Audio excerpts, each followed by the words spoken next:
the visionary who tried to map time itself. Terence McKenna, born November 16, 1946 in Colorado, did something no philosopher, mystic, or scientist before him ever attempted. He tried to build a mathematical model of history from psychedelic visions. Where others described hidden realms, McKenna tried to measure them. Where others spoke of cosmic cycles, he tried to chart them. Where prophets warned of endings, McKenna described a point of infinite transformation, the transcendental object at the end of time. He wasn't a prophet in the classical sense. He didn't speak in dogma or commandments. He spoke with enthusiasm, speed, humor, and clarity. Like someone racing to translate a message downloaded from outside human time. And at the center of his work is one radical idea. History is not random. It is accelerating. All novelty in the universe is rushing toward a single climax, a moment where everything becomes one event. This is his role in our lineage. Pythagoras gave us cosmic harmony. Heraclitus taught eternal flux. Bruno saw infinite worlds. Swedenborg saw layered realities. Blavatsky saw cycles. Nietzsche saw eternal recurrence. PKD saw the prison and the signal. Wilson saw the brain as the programmer. Terence McKenna brought all of these threads together and said, what if these weren't just ideas? What if time itself has a structure and it's pulling us toward revelation? He was the first to say the apocalypse isn't destruction, it's transformation. A shift in consciousness so sudden and total that the old world simply dissolves. This makes McKenna one of the clearest voices in the entire Prophets of the Loop lineage. He doesn't claim to predict the end. He claims the end is encoded into time, and consciousness is the doorway. Childhood, awakening, and the voice that revealed time. Terence McKenna grew up in a quiet American setting, but his mind was never quiet. Born November 16, 1946, he was the kind of child who collected fossils, read science magazines, studied butterflies, stared at the night sky, felt something calling from beyond the ordinary. He wasn't raised mystical. He wasn't raised religious. He was raised curious. And that curiosity was the seed. 1. The early break in his thinking. At age 14, McKenna discovered something that changed him forever. Books about shamanism. Suddenly, he saw that ancient cultures were doing something the modern world had forgotten. Traveling inside their own minds, meeting intelligent spirits, receiving teachings, mapping invisible realms, treating consciousness as a landscape. This was the first spark. The second spark came shortly after. He found psychedelic literature, then eventually psychedelics themselves. And something happened that he later described as the mind becoming a portal. 2. His first psychedelic realization. When McKenna first used psychedelics, he didn't just see colors. He felt like he encountered a teacher. Not a hallucination, not imagination. Something communicating. He said, it spoke in English, but it was not human. It wasn't threatening. It wasn't comforting. It was informational. The language felt like shimmering geometry.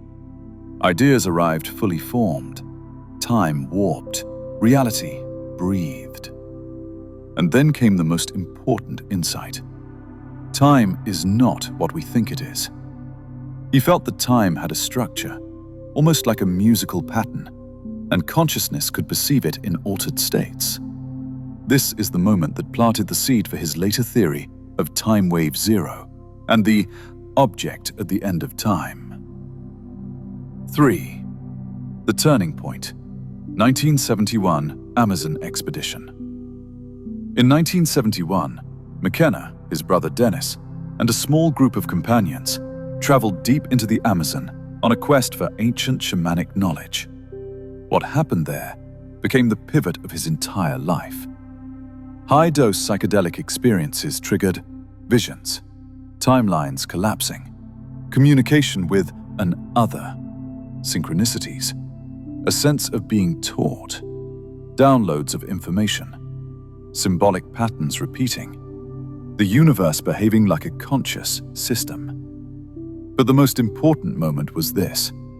He felt the presence of a timeless intelligence that revealed a message. History is accelerating. Everything is rushing toward a single moment of maximum novelty. He didn't fully understand it at the time.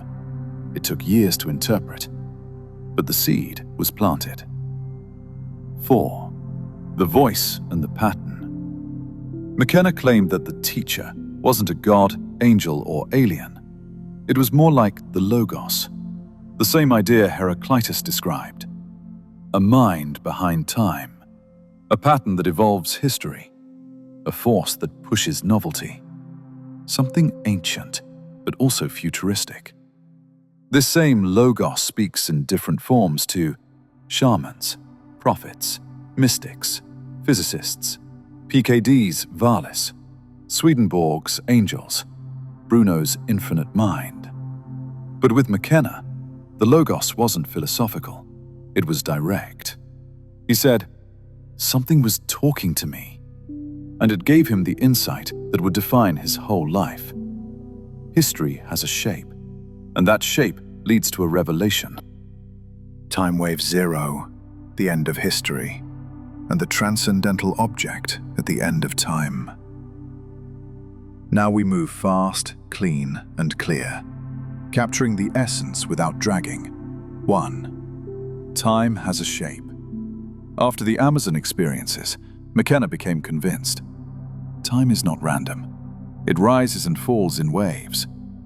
These waves correspond to breakthroughs, inventions, revolutions, collapses, mystical events, cultural mutations. He believed history follows a pattern, a repeating cycle of chaos, order, chaos, higher order. This wasn't philosophy to him. It felt discovered. 2. What is Timewave Zero? McKenna built a mathematical graph from the I Ching's 64 hexagrams that he said revealed the density of novelty through time. Novelty equals newness, creativity, complexity, transformation. Habit equals repetition, routine, stability, predictability. According to McKenna, time alternates between novelty and habit. Novelty increases across history. The intervals between breakthroughs get shorter. Eventually, novelty spikes infinitely. To McKenna, this meant history is speeding towards something. Not destruction, not apocalypse, but a singularity of meaning. A moment where time's hidden structure completes itself. 3. The Transcendental Object at the end of time. McKenna's greatest idea. There is something at the end of history pulling us toward itself. He described it as an attractor, outside time, conscious, benevolent, informational. The teacher he met, a kind of cosmic intelligence. It's not a place, it's not a god. It's more like the completed version of humanity reaching backward through time to guide itself, like the future trying to wake the past. McKenna said, "The universe is shaped like a spiral. It ends in a point of infinite novelty. At that point, time folds. All knowledge connects. Consciousness unifies. Evolution completes. Humanity transcends its old limits." This is why he said the end of time is not an ending, but a beginning. 4. Why history feels so chaotic now. McKenna believed that modern chaos is actually evidence of the acceleration. More technology, more crisis, more information, more breakthroughs, all happening faster. He compared it to a birth contraction. The closer we get to the object, the faster the contractions occur. The world isn't falling apart. It's transforming rapidly toward a new mode of existence. 5. What McKenna actually believed. People misunderstand him. He didn't say, "This date is the end." He said, "The pattern points to an inevitable climax. Humanity is being drawn toward a moment of unified consciousness." He didn't think we were doomed. He thought we were maturing. For McKenna, the message was, the universe wants to reveal itself. The Logos communicates through us. Time and mind are linked. Psychedelics open the hidden layer. The loop ends in awakening.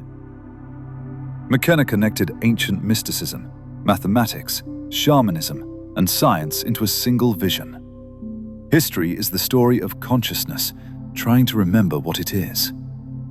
Terence McKenna stands in our lineage as the one who tried to map the future using ancient wisdom and inner voyages.